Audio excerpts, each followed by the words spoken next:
À l'instar de la publication du gouvernement Samalou Kondé, l'allègement ou mieux la levée du couvre-feu en RDC était très attendu dans l'opinion publique. Ce mardi, à la Cité de l'Union africaine, lors de la réunion de l'équipe de la Task Force Covid-19 présidée par le président de la République Félix Antoine Tshisekedi Tshilombo, la question a été examinée minutieusement. Il a été décidé lors de cette importante rencontre de lever le couvre-feu dans les provinces où la circulation du virus est très faible et pour les autres parmi lesquelles la ville-province de Kinshasa, le couvre-feu est allégé. Il a été constaté, fort heureusement, que cette courbe est à la baisse, ce qui a amené la Task Force à la première décision de lever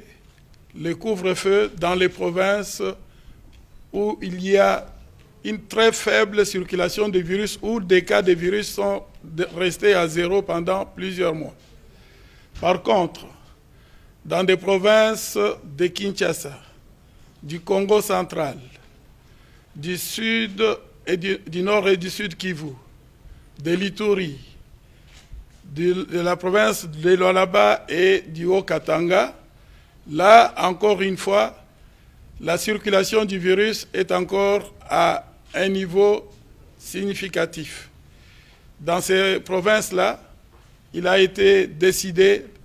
d'alléger le couvre-feu qui désormais va commencer de 22 h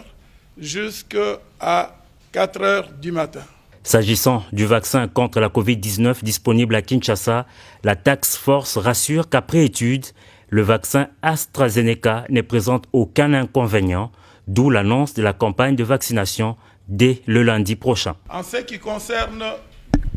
le vaccin contre le Covid,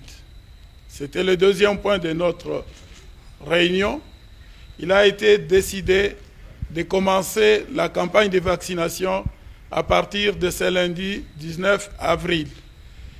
sur base volontariste. Et la priorité sera accordée au personnel de santé, aux personnes qui ont des maladies chroniques telles que diabète, hypertension, et au personnel social de base, c'est-à-dire ceux qui sont en contact permanent avec le public. Il s'agit de personnel qui travaillent par exemple dans les aéroports, au niveau de postes frontaliers, au niveau des banques, les personnels qui est au guichet par exemple, eh bien, tous ces personnels qui s'exposent quotidiennement en face du public ont priorité pour l'opération de vaccination